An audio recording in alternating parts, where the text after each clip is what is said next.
저는 수영을 잘 못합니다. 아예 못하는 건 아니지만 잘 하진 못합니다. 그런데 제가 마음 놓고 물에 들어간 적이 한 번 있었어요. 왜냐하면 그곳은 몸을 던지기만 해도 뜨는 곳이었거든요. 그곳의 이름은 사해입니다. 이스라엘은 두 개의 큰 호수가 있어요. 위쪽의 호수는 갈릴리 호수라고 말하고 아래쪽의 호수는 사해 바다라고 말합니다. 갈릴리 바다 그 위에서 오는 헬몬산에서 흘러내려오는 물을 받아서 갈릴리 호수는 아래로 흘려보냅니다.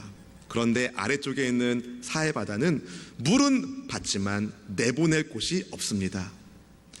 갈릴리 바다에서는 어부들이 물고기를 잡는 광경을 쉽게 찾아볼 수 있지만 사해 바다에 배 다니는 것은 아무도 보지 못합니다. 배가 뜰 수 없는 곳이기 때문에. 그래서 생명의 바다인 갈릴리 바다와 달리 사해 바다는 죽음의 바다라고도 불리우고 있는 겁니다. 예루살렘 초대교회는 하나님의 은혜를 생명의 바다처럼 흘러보내는 성령의 공동체였습니다. 저희 가족이 미국으로 공부하기 전에 공부하러 떠날 때에 짐을 몇 가지를 챙겨갔는데 이민 가방 5개, 유모차 하나, 그리고 비행기 안에 들고 갈 수 있는 작은 배낭 2개를 메고 갔어요. 그때가 결혼하고 저희 아이 낳고 그 다음에 아이가 돌되기 전이었으니까 신혼살림의 대부분을 이곳저곳에 나눠주고 가야 했습니다. 이민 가방 5개, 기내 캐리어 2개, 유모차 하나. 그게 전부였어요. 미국에서의 만 5년의 세월을 정리하고 한국에 들어올 때도 많은 물건을 처분해야 했었습니다. 다 가지고 올 수가 없었어요. 그런데 이 세상 떠날 때 제가 뭐 들고 갈까요? 이 세상 떠날 때 뭐 들고 갈까요? 이 땅에 쓰던 물건들 천국에선 소용없어요. 쓸 데가 없다는 겁니다.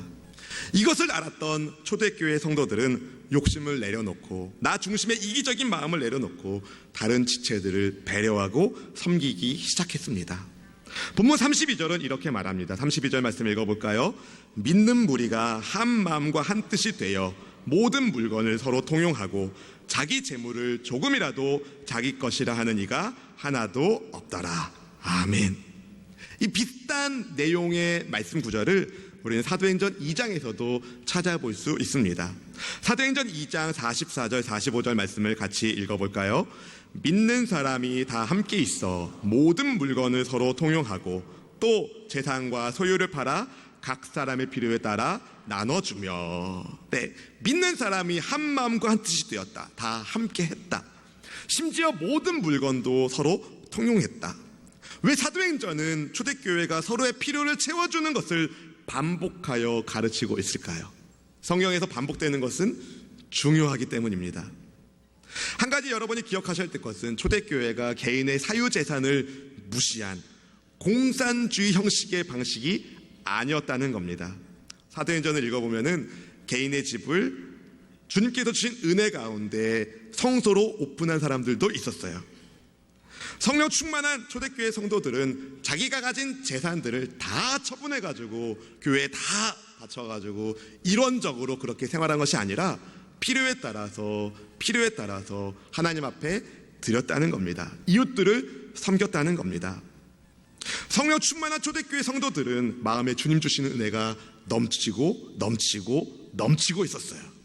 그러다 보니까 내가 가지고 있는 내 소유가 전부 내 것이 아니라 사실은 주님께서 맡겨주신 것임을 깨닫게 되었고, 어떻게 부자가 될 건가가 아니라 어떻게 하나님의 영광을 위하여 살 것인가, 거기에 그들의 초점을 맞추고 있었던 것입니다.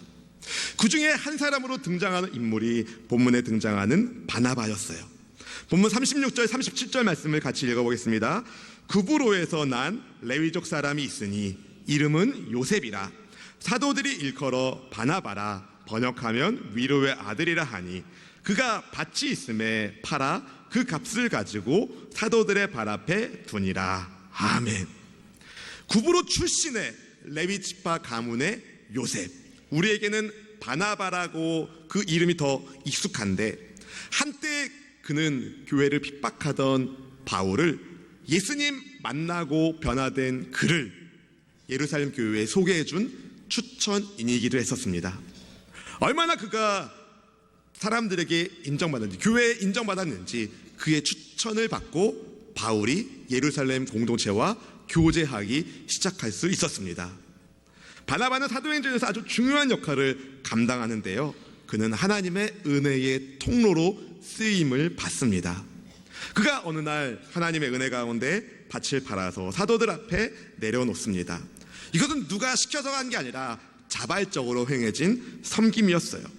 사도들 중에 누군가가 총대 메고선 야, 가지고 있는 재단을 이제 다 처분하자, 앞으로 모든 물품은 교회에서 일괄적으로 제공하겠다, 배급하겠다, 이런 공산주의 방식이 아니라는 겁니다. 예수님을 믿음으로 하나님의 백성이 된 성도들이 성령의 충만한 가운데 나 중심에서 하나님 중심으로, 나만 생각하던 이기적인 마인드에서 다른 사람들을 배려하고 그들의 필요를, 이웃의 필요를 채워줄 줄 아는 자발적 섬김이 시작된 것입니다. 어떻게 그럴 수 있을까요? 돈뿐만 아니라 더 많은 권력과 더 많은 명예를 소유하라고 부추기는 이 현대 사회를 사는 우리에게 초대교회의 모습은 무엇을 가르쳐주고 있는 것일까요? 사랑하는 성도 여러분, 초대교회는 많은 것을 가진 교회는 아니었지만, 사람들이 보았을 때의 많은 것을 가진 공동체는 아니었지만, 누구보다도 훌륭하게 은혜의 통로로 주님께 귀히 쓰임받은 공동체였습니다. 저는 우리 수원순복음교회가 기본에 튼튼한, 본질에 충실한 주님의 교회가 되기를 원합니다. 여러분 모두가 은혜의 통로가 되기를 원합니다. 하나님이 귀히 쓰시는 은혜의 통로가 되기를 원합니다. 사랑하는 성도 여러분, 여러분 한 분 한 분이 은혜의 통로가 되어 여러분의 가정이 복을 받고 교회가 복을 받고 나라와 민족이 복을 받는 데에 축복의 통로가 되기를 주님의 이름으로 축원합니다. 그럼 우리는 어떻게 은혜의 통로가 될 수 있을까요? 제가 두 가지 말씀드리려고 합니다. 첫 번째는요, 주 예수의 부활을 전하는 것입니다. 한번 따라해 볼까요? 주 예수의 부활을 전하자. 사도행전은 예수님의 부활부터 시작합니다. 주님의 부활은 초대교회를 세운 핵심 가치, 핵심 주제였습니다. 예수님의 부활 없이 교회는 존재할 수 없습니다. 예수님의 부활 없이 초대교회는 시작할 수 없었습니다. 본문 33절은 우리에게 이렇게 말합니다. 같이 읽어보겠습니다. 사도들이 큰 권능으로 주 예수의 부활을 증언하니 무리가 큰 은혜를 받아. 아멘. 예수님의 부활이 없었다면 교회는 세상 여타 다른 조직처럼 사람들에 의하여 시작되다가 없어졌거나 아니면 아예 시작조차 하지 못했을 것입니다. 그런데 예수님의 부활로 인하여 제자들이 성령으로 충만하게 되고 교회가 시작된 것입니다. 사랑하는 성도 여러분, 우리가 믿는 예수님은 생명의 주님이세요. 흙으로 만들어진 인간을 하나님께서 생기를 불어넣으심으로 생명, 산 사람 되게 하셨는데, 탐욕과 교만의 죄로 인하여 하나님과 우리 사이가 깨지게 되었고 하늘 생명을 인간들이 상실하고 말았습니다. 결국 모든 사람이 죽음의 권세 아래 굴복하고 종노릇하게 되었다는 겁니다. 몸은 살아있어도 영은 죽어버린 그런 영적 상태에 있었다는 거예요. 이것을 회복하기 위하여 예수님이 오신 겁니다. 우리를 구원하기 위하여, 여러분을 구원하기 위하여 십자가에서 사망의 짐을 대신 짊어지신 예수님, 그분은 죽으셨어요. 그런데 말씀대로 부활의 첫 열매로 예수님은 부활하십니다. 예수님 믿는 우리에게 부활 생명을 주시기 위하여 사망은 생명의 주님을 죽일 수 없고 죽음에서 생명의 주님이 다시 살아나신 것입니다. 이 사실을 믿는 저와 여러분에게는 부활 생명이 있는 것입니다. 이것은 받을 만한 자격이 없는 자에게 주신 하나님의 놀라운 은혜인 것이죠. 초대교회 성도들은 그 부활의 복음을 들을 때마다 큰 은혜를 받기 시작했어요. 큰 은혜를 받기 시작하니까 전에는 두려움 속에서 벌벌벌벌 떨었을 만한 이들이 성령의 능력으로 담대한 증인이 되었습니다. 죽음조차, 생명의 위협조차 그들을 낙심시킬 수 없었어요. 부활하신 예수님을 만나고 성령으로 충만한 제자들이 완전히 다른 사람이 된 것이죠. 누가 시켜서가 아니라 자발적으로 복음을 증거하기 시작합니다. 예수님의 말씀을 붙들고 거기에 순종합니다. 그것 때문에 위험에 빠져도 주저하지 않습니다. 큰 권능을 주시는 성령께서 그들의 입술을 주장하고 계셨습니다. 악한 무리들이 아무리 교회를 핍박해도 부활의 생명을 가지고 있는 성도들은 아랑곳하지 않았어요. 그들의 얼굴에는 미소가 있었고 누구도 빼앗을 수 없는 평안으로 가득하게 보였습니다. 제자들 안에 흐르는 이 넘치는 은혜를 본 사람들이 어떻게 복음이 한 사람을 변화시키는지에 대해서 목격하게 되고 주님의 교회를 흠모하기 시작합니다. 그렇게 하나님의 말씀은 흥왕해졌고 반석 위에 세워진 주님의 교회는 빛나기 시작했습니다. 겉으로 화려한 교회가 빛나는 교회가 아니라 부활 생명을 선포하는 교회가 빛나는 교회입니다. 세상 어디에서도 볼 수 없는 영적 공동체, 새로운 공동체로서 주님의 교회가 빛나기 시작한 것입니다. 이것이 우리 수원순복음교회가 보여주어야 할, 이것이 우리 교회가 본받아야 할 모습입니다. 우리 교회뿐만 아니라 한국교회가, 주님을 섬기는 세계교회가 본받아야 할 모습이 바로 이 모습입니다. 주님의 빛이 나타나는 교회. 예수님의 십자가 죽음과 부활의 복음을 믿는 무리들이 한 마음과 한 뜻이 되었어요. 생각해보면 교회의 하나됨은 하나님의 뜻이에요. 사도행전 2장이나 4장이나 믿는 무리들, 믿는 사람이 다 함께 있다고, 한 마음과 한 뜻이 되었다고 말하고 있습니다. 사랑하는 성도 여러분, 하나님을 믿는 사람은 하나가 되어야 합니다. 에베소서 4장 3절은 이렇게 이야기해요. 같이 읽어볼까요? 평안에 매는 줄로 성령이 하나 되게 하신 것을 힘써 지키라. 아멘. 힘써 지켜야 합니다. 교회의 하나됨을. 저는 우리 수원순복음교회가 오직 예수님이라는 이 부활의 복음 안에서 한 마음과 한 뜻이 되어 하나님께 영광이 되기를 주님의 이름으로 축원합니다. 한 마음과 한 뜻으로 주 예수님을 선포하는 증인 공동체가 되어서 여러분 한 분 한 분이 은혜의 통로, 축복의 통로가 되어서 여러분을 통하여 전달되는 복음의 메시지를 듣는 영혼들이 주님을 예배하고 주님께로 돌아오는 은혜가 있기를 바랍니다. 주 예수님의 부활 복음을 입으로, 삶으로 전해주시기를 축복합니다. 하나님 은혜 가득한 삶을 살기 원하십니까? 원하십니까? 그렇다면 부활의 복음을 전하십시오.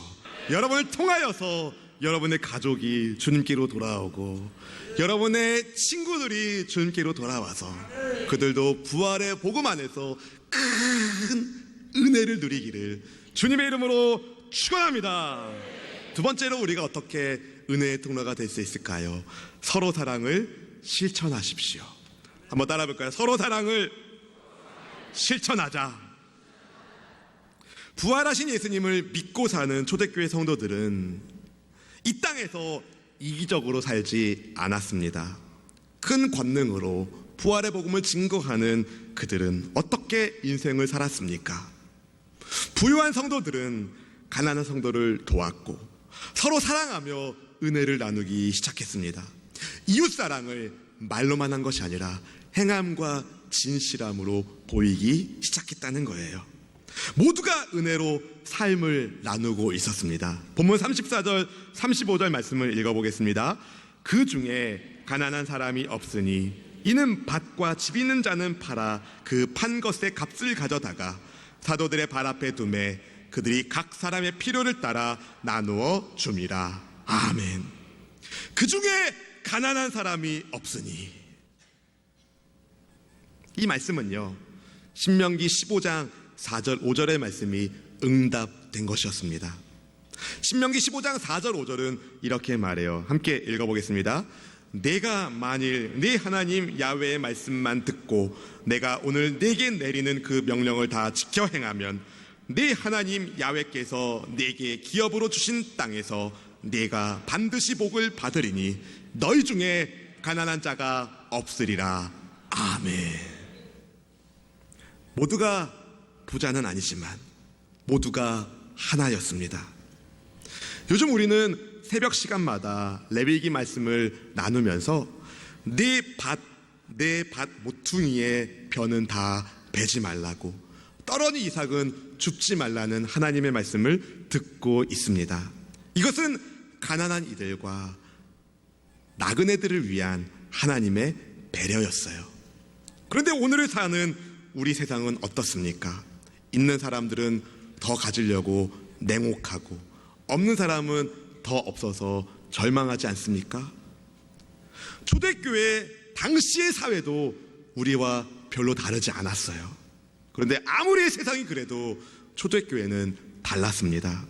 성도들은 눈에 보이는 게 전부가 아닌 것을 알았기 때문에, 지금 이 세상에서의 삶은 하나님께서 내게 맡기신 잠깐의 삶인 것을 알았기 때문에 성도들은 보이지 않는 세계를 바라보면서 충성스러운 믿음의 삶을 살기 시작했습니다.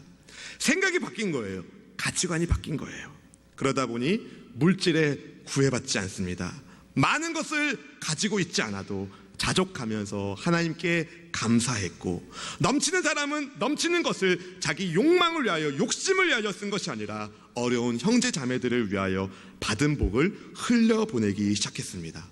서로 사랑이라는 은혜의 통로가 되었다는 거예요. 십자가 위에서 나의 죄를 위하여 죽으신 예수님의 피로 내가 하나님의 가족이 되었기에 서로 하나님의 가족으로 인정하고 인식하고 서로가 서로를 책임지는 관계가 되었다는 겁니다. 많은 것을 가진 사람은 많은 것을 내놓을 수 있었어요. 적게 가진 사람은 적게 내놓거나 혹은 다른 지체들이 내놓은 것으로 생계를 유지할 수 있었습니다. 세상에서는 이런 모습을 보이면 갑과 을로 변질될 가능성이 굉장히 많아요. 많이 내놓은 사람은 많이 내놨다고, 적게 내놓거나 받아야 했던 사람들은 비굴한 모습으로, 이게 세상이 보여주는 모습입니다. 그런데 초대교회는 그러지 않았어요. 많이 내놓았다고 해서 거들먹거리지도 않았고, 없는 사람이라고 해서 주눅들지도 않았습니다. 왜요? 모두가 다 하나님의 가족이니까, 다 하나님의 은혜 안에 있기 때문에. 사랑하는 성도 여러분, 많이 있으세요? 네, 많이 있는 분들이 별로 없으시네. 네. 더욱 겸손하게 하나님께 감사하면서 많은 이들을 힘을 다해 섬기시기를 주님의 이름으로 축원합니다. 가진 것이 별로 없으세요? 그렇다면 하나님을 향한 믿음의 부유함을 붙드십시오. 믿음으로 당당하세요. 신앙생활은 돈이 아니라 믿음으로 하는 겁니다. 믿음으로 사는 자에게 우리 주님은 필요한 도구와 능력과 재정을 부어주십니다. 예수님께서는 하나님과 재물을 겸하여 섬길 수 없다고 말씀하셨어요. 마태복음 6장 24절 말씀은 이렇게 말합니다. 같이 읽어볼까요? 한 사람이 두 주인을 섬기지 못할 것이니 혹 이를 미워하고 저를 사랑하거나 혹 이를 중히 여기고 저를 경히 여김이라. 너희가 하나님과 재물을 겸하여 섬기지 못하느니라. 아멘. 사랑하는 성도 여러분, 하나님과 재물은 같이 섬길 수 없습니다. 둘 중에 한쪽을 선택해야 돼요.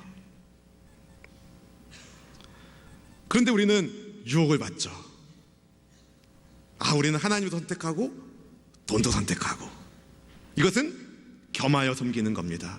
이것을 가리켜 양다리라고 합니다. 여러분, 이게 이스라엘 백성들이 심판받은 우상 숭배였습니다.